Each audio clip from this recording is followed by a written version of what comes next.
Lieutenant Jeho Park pressed her face against the viewing glass. Her dark eyes widened as the shuttle carrying the Doanger delegation docked with the research vessel Horizon.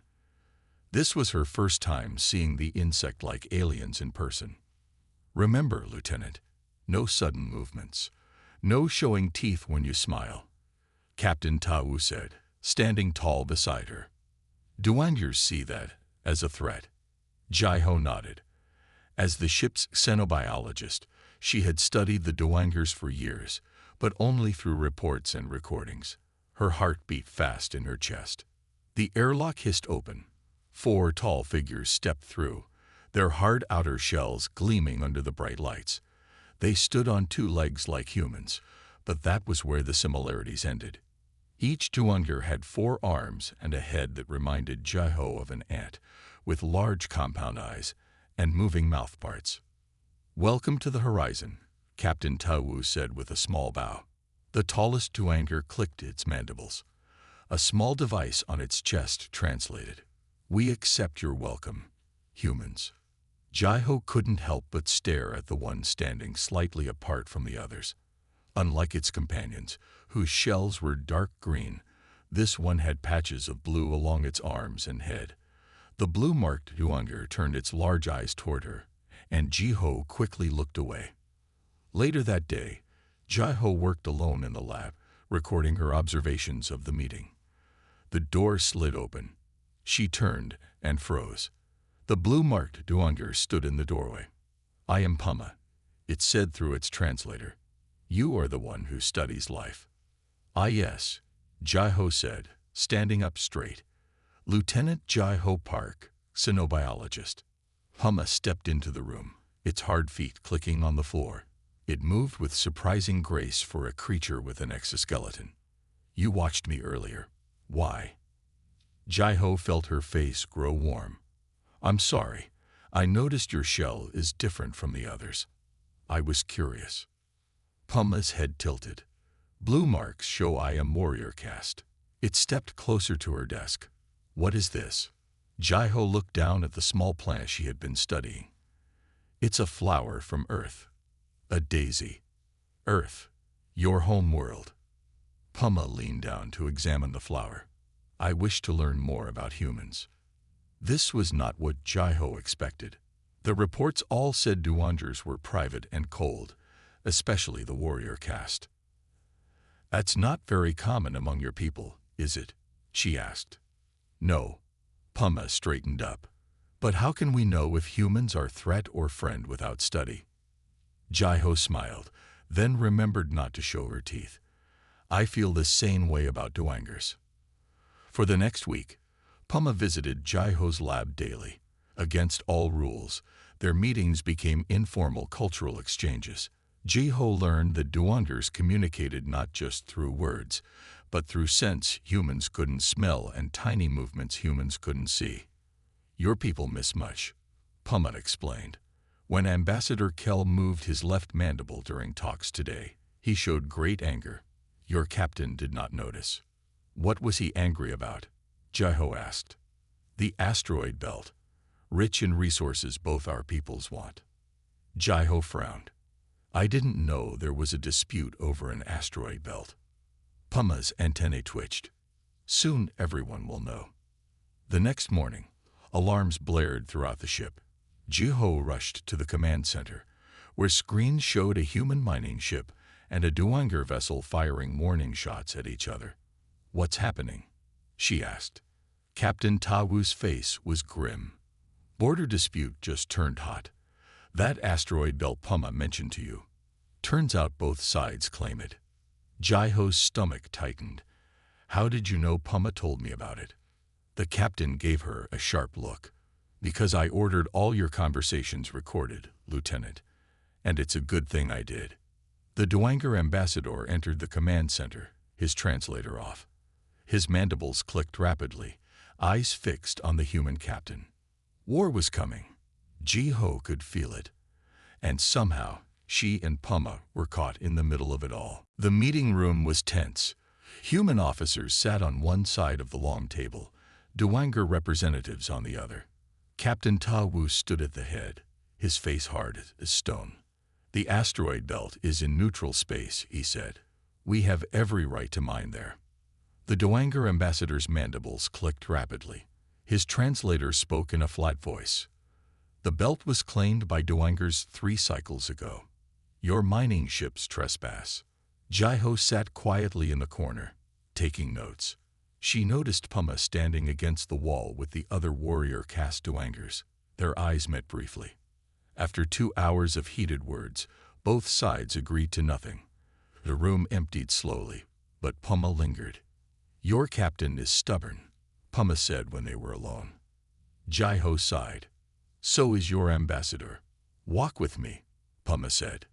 They moved through the quiet halls of the Horizon *. Most crew members stayed away from the Dowangers, but Jai-Ho had grown used to Puma's clicking steps beside her. "There is something your people do not know," Puma said suddenly. "The rocks in that belt. They contain Jaturil." "What is Jaturil?" "A rare mineral. For humans, perhaps useful for your machines. For Dowangers," Puma's antennae quivered, "it is needed for breeding. Without it, few eggs hatch healthy." Jai-Ho stopped walking. "That's why the belt is so important to your people." "Yes, but our leaders will not tell this to humans." "Why not?" "If Captain Ta Wu knew." "To show need is to show weakness," Puma explained. "In Dowager way, the strong do not explain why they want something. They simply take it." Jai-Ho frowned. "In human way, hiding important information isn't strength. It's deception." "Not deception. Strategy." Puma's head tilted. "You look troubled." "I am. Your people need this mineral to survive. My people don't know that." Later that night, Captain Ta Wu called Jai-Ho to his office. His eyes were tired, his uniform wrinkled. "We're at a standstill with these insects," he said. "They won't budge on the asteroid belt, and we can't back down either. The mining companies are putting pressure on Earth government." Jai-Ho shifted on her feet. "Sir, I might know something." The captain leaned forward. "What is it, Lieutenant?" "It's about why the Dowangers want the asteroid belt so badly." His eyes narrowed. "From your talks with Puma?" Jai-Ho nodded slowly. "Yes, sir." "Tell me everything." Jai-Ho's stomach felt heavy as she explained about the Jaturil and its importance to Dowager reproduction. With each word, she felt more like a traitor to Puma's trust. The captain smiled for the first time in days. "This changes everything." "Good work, Lieutenant." "Sir, Puma told me this in confidence. If the Dowangers find out." "This is war, Lieutenant, not a friendship circle." Captain Ta Wu stood up. "I'm calling an emergency meeting with the ambassador tomorrow." The next morning, Jai-Ho couldn't look at Puma when they passed in the hallway. Her shame felt like a physical weight. In the meeting room, Captain Ta Wu smiled at the Dowager ambassador. "Let's stop dancing around the issue. We know about the Jaturil and why you need it." The room went deadly quiet. The ambassador's compound eyes seemed to darken. All the Dowangers turned to look at Puma, their antennae rigid with what Jai-Ho now recognized as shock. "Who told you this?" the ambassador asked, his translator barely hiding the rage in his clicks. The captain didn't answer, but his quick glance at Jai-Ho was enough. Puma's 4 arms stiffened at its sides. "Sharing hive secrets is treason," the ambassador said. His next words were in the Dowager language, aimed at Puma, who seemed to shrink under them. Jai-Ho wanted to explain, to apologize, but before she could speak, alarms blared throughout the ship. "Captain," a voice shouted over the comm. "Human military ships have fired on a Dowager outpost near the asteroid belt." The Dowangers rose as one. The ambassador's translator spoke one final time before he switched it off. "This means war." Chaos erupted in the meeting room. The Dowager warriors moved to surround their ambassador, while Captain Ta Wu shouted orders into his comm unit. "All crew to battle stations. Security to the diplomatic level." Jai-Ho stood frozen, watching as the room that had held tense peace moments ago now prepared for war. Her eyes found Puma, who stood apart from the other Doangers. "You must leave," Puma said, approaching Jai-Ho while the others were distracted. "Now." "Puma, I'm sorry. I didn't mean to." "No time." Puma's voice was cold. "You have made me a traitor to my hive. Go." Before Jai-Ho could respond, the ship shook violently. The lights flickered and went out, replaced by dim red emergency lighting. "We're under attack," someone shouted. Captain Tawu grabbed Jai-Ho's arm. "Lieutenant, get to the lab and secure your research. That's an order." Jai-Ho nodded and ran from the room. The hallways were filled with panicked crew members rushing to their stations. Another explosion rocked the ship, throwing Jai-Ho against a wall. An announcement blared overhead. "All crew, Doanger boarding parties have breached levels 3 through 5. This is not a drill." Jai-Ho's lab was on level 4. She hesitated, then continued forward. Her research contained detailed information about Doanger biology. She couldn't let it fall into their hands. The doors to level 4 were jammed open. Jai-Ho peered through and saw the bodies of security officers on the floor. Clicking sounds came from around the corner. Doanger warriors. She ducked into a maintenance closet and waited, breathing as quietly as possible. The clicking passed by, then faded. Jai-Ho slipped out and ran to her lab. The door was open, the room in shambles. She quickly moved to her computer terminal and began deleting files. A noise behind her made her spin around. Puma stood in the doorway, now wearing full Doanger battle armor with glowing blue lines. 2 other warriors flanked it. "The human spy," one warrior clicked through its translator. "I will handle this one," Puma replied. "Continue the search." The other warriors moved on. Puma stepped into the lab, closing the door. "You betrayed my trust," Puma said. Jai-Ho's hands shook. "I was following orders. I didn't know they would use the information like this. Always orders with humans." Puma's head tilted. "Do you never think for yourself? Is that why your people are killing mine? Because I made a mistake?" "No. Your military attacked our outpost first." Puma's mandibles clicked rapidly. "But you have made things worse. The broodmothers know humans want Shukturil. They fear humans will take it all. Now they call for human extinction." More explosions shook the room. The ship's AI announced, "Hull breach on level 2.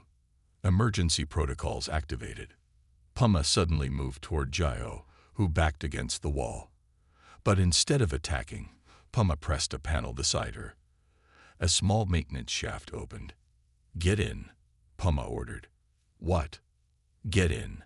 Hide. More warriors come." Jai-Ho hesitated. "Why are you helping me?" "I don't know." Puma's antennae quivered. "Perhaps because you are the only human who tried to understand us." Jai-Ho climbed into the narrow shaft. From outside came the sound of approaching warriors. "Stay silent," Puma whispered, reaching for the panel to close the shaft. The lab door burst open. 3 Doanger warriors rushed in. "Where is the human?" one demanded. "Not here," Puma answered. "You lie." The warrior stepped forward, weapon raised. "We tracked her here." Everything happened very fast. The warrior fired at Puma, who dodged and fought back. Jai-Ho covered her mouth to stop from crying out as Puma battled the 3 warriors alone. Puma managed to defeat 2, but the third drove a blade deep into Puma's side. Blue fluid leaked from the wound. The injured warrior fled the room. Jai-Ho pushed open the panel and rushed to Puma, who had collapsed on the floor. "Why?" she asked, pressing her hands against Puma's wound. "Why fight your own kind for me?" Puma's eyes dimmed slightly. "Perhaps to teach you something about war and mercy." Jai-Ho helped Puma back into the maintenance shaft. The narrow space barely fit them both. She tore strips from her uniform to wrap around Puma's wound, where blue fluid still leaked.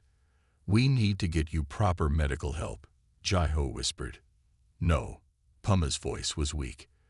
"Your doctors cannot help Doanger biology, and my people will kill me as traitor now." Jaiho's hands shook as she tightened the bandage. Then tell me what to do.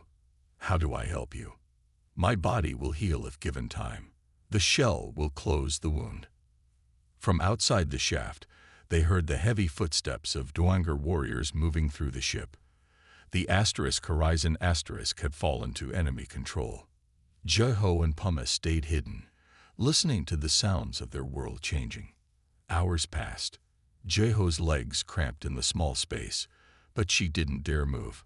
Puma drifted in and out of sleep. Why did you save me? Jaiho finally asked during a quiet moment.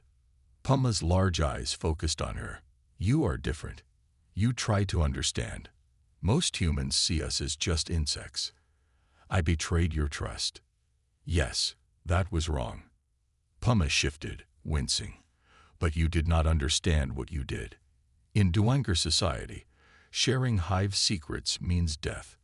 Not just for me, but for my entire genetic line. Jaiho felt sick. Your family will be punished because of me. If I am found, they will be sterilized. No more offspring from our line. Puma's mandibles moved slightly. This is our way. The whole is more important than any single Dwanger. That's horrible. It keeps the hive strong. Puma's antennae twitched. But I wonder now if there are other ways to be strong. A noise from outside silenced them.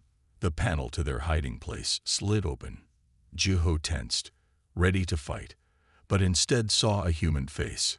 Ne Young, an engineer she knew from the mess hall. Lieutenant Park, you're alive. Ne Young whispered. Come quickly. We don't have much time. Jaiho looked at Puma. I won't leave without my friend. Ne Young's eyes widened at the sight of the wounded Dwanger. Are you crazy? That thing is the enemy. This thing saved my life. I won't abandon Puma. Ne Young hesitated, then nodded. Fine, but hurry. They helped Puma out of the shaft. The hallway was empty but showed signs of battle. Scorch marks on walls, broken equipment. We have a safe spot in the cargo bay, Ne Young explained as they moved slowly. There are 8 of us left. We've been hiding, trying to figure out what to do. What happened to the captain? Jaiho asked. Ne Young's face darkened. Taken. The Dwangers have all the senior officers. We think they're being held on the bridge. They reached the cargo bay without being spotted. 6 other crew members were there, hiding among shipping containers. They all stared at Puma with fear and anger. What is the doing here? A security officer named Jun demanded, pointing his weapon at Puma. Lower your gun, Jaiho said, stepping in front of Puma. Without Puma's help, I'd be dead. Reluctantly, Jun lowered his weapon. Jaiho helped Puma sit against a container, checking the bandages. The bleeding had slowed. The Dwangers are using your ship's communication array, Puma said softly. They plan to call their main fleet. When it arrives, they will attack all human colonies in this sector. The humans exchanged worried looks. How long do we have? Ne Young asked. 3 days, maybe less. Puma's eyes moved from face to face. You must stop them. There are only 8 of us, Jun said. And hundreds of them. How are we supposed to do that? Jaiho looked at Puma, then at her fellow humans. She thought about everything she had learned about Dwangers, about their society, their ways of thinking. I might have an idea, she said slowly, but it will be dangerous, and we'll need Puma's help. Ne Young nodded. At this point, Lieutenant, dangerous is all we have left. As the others gathered around, Jaiho felt the weight of their lives on her shoulders. She had to make this right, for humanity, for Puma, and for herself. The humans gathered around a makeshift table in the cargo bay. Jaiho stood at its head, with Puma sitting nearby. The Dwanger looked better after a day of rest, the wound slowly closing. We need to stop the Dwangers from calling their fleet, Jaiho said. That means taking back the communications hub. Jun shook his head. That's suicide. There are at least 30 warriors guarding it, which is why we need help. Jaiho turned to Puma. Tell them what you told me about Doanger warfare. Puma's antennae twitched as all eyes turned to it. Doangers do not see war like humans do. For us, war is not about winning or losing. What's it about then? Nayoung asked. Cleansing. Balance. Puma struggled to find the right words. War continues until one side shows worthy sacrifice. What does that mean? Jun demanded. It means, Jaiho explained, that Doangers don't fight to win. They fight until they believe the enemy has sacrificed enough to prove their honor. Puma nodded. Yes, an enemy who makes no sacrifice is not worthy of peace. The humans exchanged confused looks. So you're saying, Nayoung said slowly, that they'll keep fighting until enough of us die to satisfy them, or until they see a different kind of sacrifice, Jaiho said. One that shows we understand honor as they do. Jun laughed bitterly. Great plan. We just need to die honorably. No, Puma said firmly. Not death. Understanding. Show that humans can sacrifice without being forced. A young technician named Min raised his hand. What about HFY? Everyone turned to look at him. The ship's eye, Min explained. The Doangers shut down most systems, but HFY has backup protocols. I might be able to wake her up through the engineering terminals. Jaiho's eyes widened. If we could get HFY back online, we could contact human forces, and maybe show the Doangers what worthy sacrifice looks like, Nayoung added. They spent hours planning. Min would try to reactivate HFY. Jiho and Puma would record a message explaining Doanger war philosophy to human command. The others would create a distraction.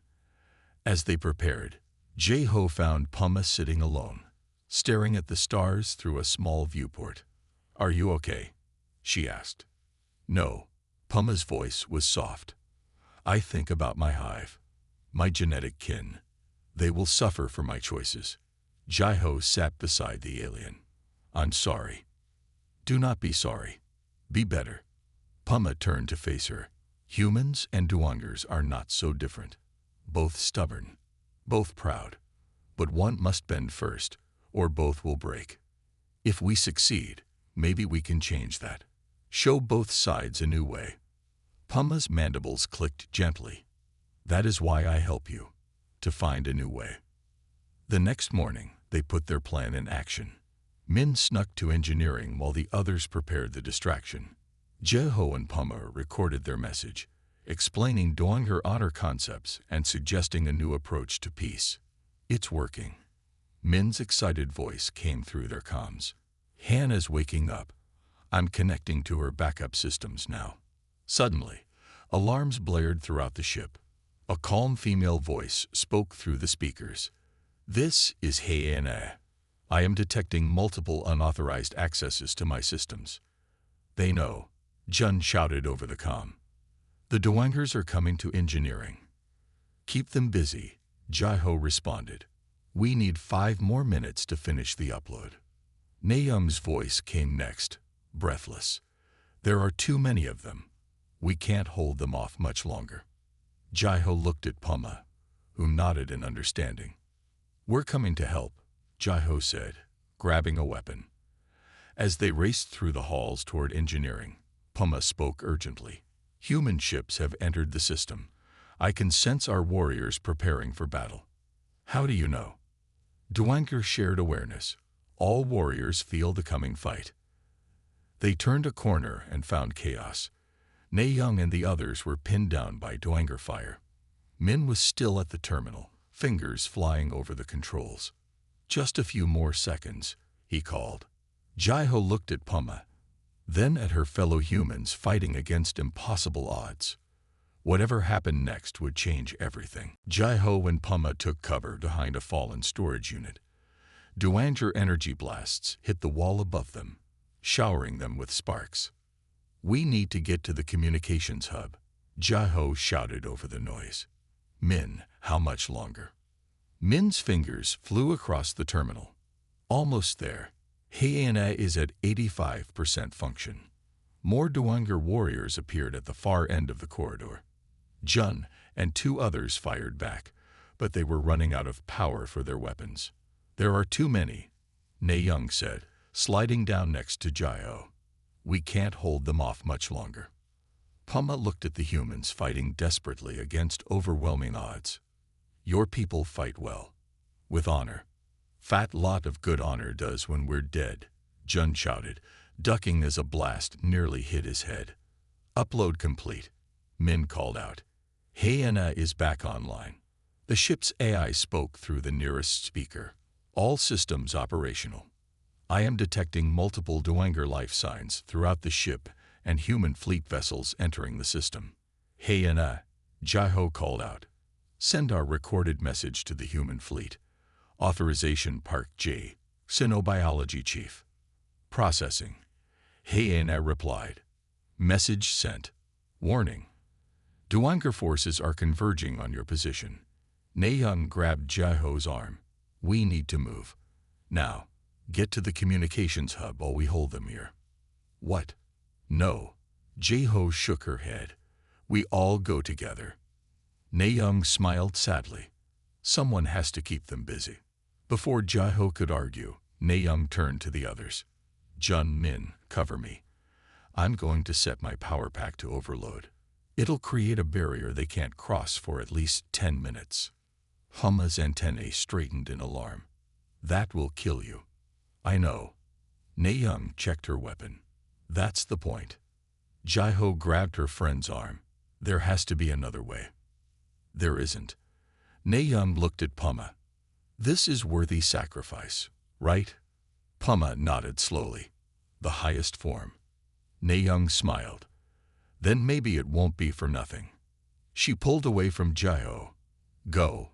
Get to the communications hub. Stop this war." Before Jai-Ho could stop her, Ne Young darted into the open corridor, firing rapidly at the advancing Dwengers. She moved with incredible speed, drawing their attention. "Now," Jun shouted, pushing Jai-Ho toward the side hallway. "Run." Jai-Ho, Puma, Min, and Jun raced down the hallway, the sounds of battle fading behind them. Just as they reached the junction, a massive explosion shook the ship. Jai-Ho stumbled, knowing what it meant. Ne Young was gone. Tears streamed down Jai-Ho's face as they continued running. The communications hub was just ahead, guarded by only 2 Dwenger warriors who were looking back toward the explosion. Puma moved with surprising speed, taking down both guards before they could sound an alarm. The group rushed inside and sealed the door. "Min, can you broadcast shipwide?" Jai-Ho asked, wiping her tears. Min nodded, working quickly at the main console. "Ready." "Hyena, show us visual of the space outside the ship." A large screen flickered to life, showing human vessels facing off against Dwenger ships. No one had fired yet, but it was only a matter of time. "Broadcast to both fleets," Jai-Ho ordered. She turned to Puma. "Tell them what happened. Tell them about Ne Young." Puma stood before the camera, its voice clear and strong. "I am Puma, once warrior of the Dwenger. I speak of honor and worthy sacrifice. A human named Ne Young has given her life to save others. Not in battle lust, but in protection of her hive mates." As Puma spoke, Jai-Ho activated a second channel. The security footage of Ne Young's last stand played alongside Puma's words. It showed her fighting bravely, then setting her power pack to overload. In her final moments, Ne Young had stood tall, facing death without fear. "This human understood the meaning of sacrifice," Puma continued. "She gave everything for her people. For peace. Is this not worthy of honor?" Jai-Ho watched the screen showing the 2 fleets. A message came in from the Dwenger command ship. The Supreme Commander wished to speak.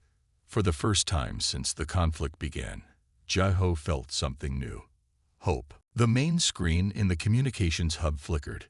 A large Dwenger appeared, its shell marked with gold and red patterns. This was the Supreme Commander of the Dwenger forces. "I am Vec," its translator spoke. "Who speaks for the humans?" Jai-Ho stepped forward, her heart pounding. Lieutenant Jai-Ho Park of the research vessel Horizon *. The Supreme Commander's compound eyes studied her.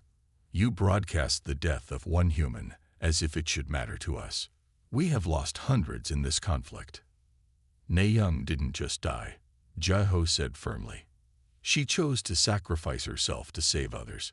She understood honor as Dwangers define it. Vek's antennae twitched. Perhaps it was unexpected. A second screen lit up. Admiral Hyunwoo, commander of the human fleet, joined the conversation. His weathered face looked tired but determined. Lieutenant Park, what is happening there? Our ships are ready to open fire. Admiral, please, Jai-Ho said quickly. We have a chance for peace.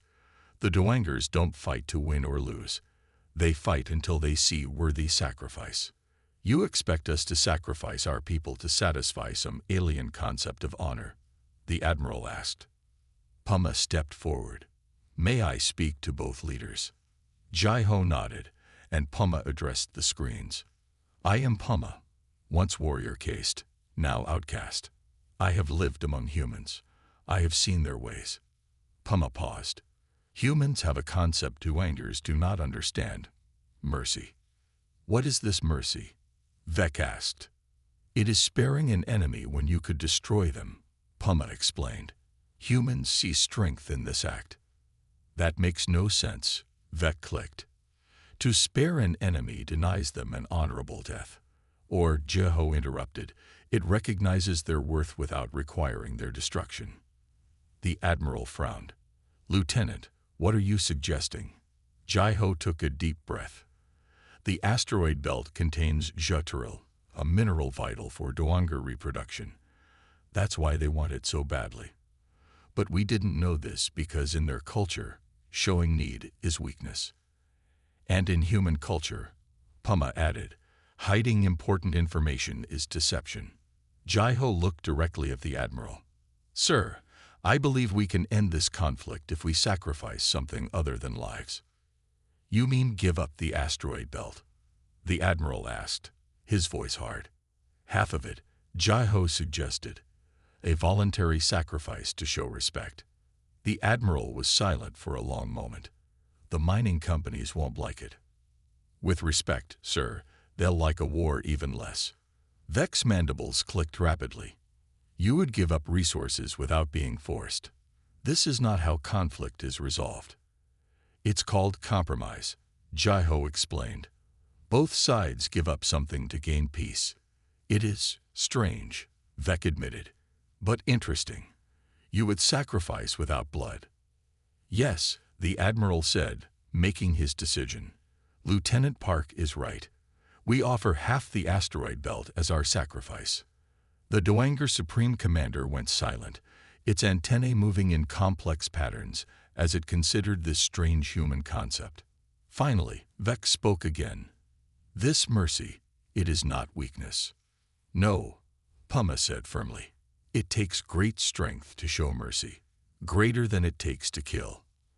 I must consult the broodmothers, Vek decided. But I will order our ships to hold position. No more blood will be shed while we consider your mercy. When both screens went dark, Jai-Ho collapsed into a chair, exhausted. Jun and Min stared at her in amazement. Did you just negotiate peace with the Dwangers? Jun asked. I don't know, Jai-Ho admitted, but at least they're talking. Puma put one of its 4 hands on Jai-Ho's shoulder. You have introduced a new concept to my people. This is a great thing. Will they accept it? I do not know. But they will remember the human who taught them about mercy and the human who showed them worthy sacrifice. Puma looked at the spot where Ne Young's image had been. 2 humans have changed how Dwangers see your species. Jai-Ho felt tears in her eyes again, but also pride. Ne Young's sacrifice might save countless lives on both sides. What happens to you now? She asked Puma. I am still outcast, Puma said quietly. But perhaps, if this new understanding grows between our peoples, that too may change. Outside the viewports, the human and Dwanger ships remained at a distance, weapons ready but silent. Waiting. hoping. 6 months had passed since the standoff between human and Doanger ships. Jiho stood at the large viewing window of New Horizon Station, watching ships from both species move peacefully around the asteroid belt below. "The mining operation is going well," said Admiral Hyunwoo, who stood beside her. "Both our people and the Doangers are getting what they need." Jiho nodded. "The Park Puma Protocol is working." That was what they called the new agreement, a framework for handling conflicts between humans and Doangers without bloodshed. It outlined ceremonial sacrifices of resources instead of lives, blending human ideas of mercy with Doanger concepts of honor. "You should be proud," the Admiral said. "Not many xenobiologists end up creating interspecies peace treaties." "It wasn't just me," Jiho said quietly. "It was Ne Young's sacrifice and Puma's willingness to bridge our worlds." The Admiral checked his watch. "The Doanger delegation will arrive soon. Are you ready?" Jiho smoothed her new diplomatic uniform. "As ready as I'll ever be." They walked to the docking bay just as the Doanger shuttle connected with the station. The doors opened, and 5 Doangers stepped through. 4 were high-ranking officials, their shells marked with colors of status. The 5th was Puma. Jiho couldn't help smiling. Puma's shell now bore silver markings, the sign of a cultural liaison, a new role created just for this situation. "Lieutenant Park," Puma said formally, using the translator even though Jiho had learned to understand some Doanger speech patterns. "Liaison Puma," Jiho replied with equal formality. The other Doangers moved ahead with the Admiral to the meeting room, leaving Jiho and Puma alone for a moment. "Your new markings suit you," Jiho said. "As does your new role," Puma replied. "The first human Doanger cultural ambassador." They walked together through the station. Humans and Doangers worked side by side now, studying each other, learning to cooperate despite their differences. "There is something I wish to show you," Puma said, leading Jiho down a different corridor. They entered a small garden area. In the center stood a simple stone marker. On it were Ne Young's name and rank, along with symbols from both human and Doanger writing systems. "The Doanger Council added their marks of honor yesterday," Puma explained. "Ne Young is officially recognized as a worthy sacrifice by both our peoples." Jiho's eyes filled with tears. She would have thought that was funny, being remembered for dying. "She is remembered for how she died," Puma corrected. "There is a difference." Jiho touched the stone gently. "I still miss her." "As do I, though I knew her only briefly." Puma's antennae moved gently. Her sacrifice created something new, something important. Jiho looked up at her friend. "Do you know the word mercy now exists in the Doanger language? It's a new concept for your people." "Yes," Puma clicked softly. "And do you know that humans among the mining crews have begun to understand our concept of worthy sacrifice? Some have adopted our ceremonies when they give up mining rights." Jiho smiled. "We're learning from each other." "It is why I was allowed to return to my people," Puma said. "What I did, helping humans, has been reclassified. Not as betrayal, but as foresight. And your genetic line? Safe. My actions are now seen as strengthening the hive, not weakening it." They walked to the observation deck, where they could see the shared asteroid belt. Human and Doanger ships moved in careful patterns around each other, mining different sections according to the treaty. "6 months ago, I thought I would die on this station," Jiho said, "either by Doanger weapons or in a hopeless battle. And I thought I would die as a traitor, my genetic line erased," Puma added. "Instead, we created peace." "No," Puma corrected. "We created understanding. Peace is just the result." Jiho looked at her friend, this alien who had taught her so much about war, and strangely, about mercy too. "Understanding," she agreed. "That's the real beginning, isn't it?" "Yes," Puma said, looking out at the stars. "The beginning of something new."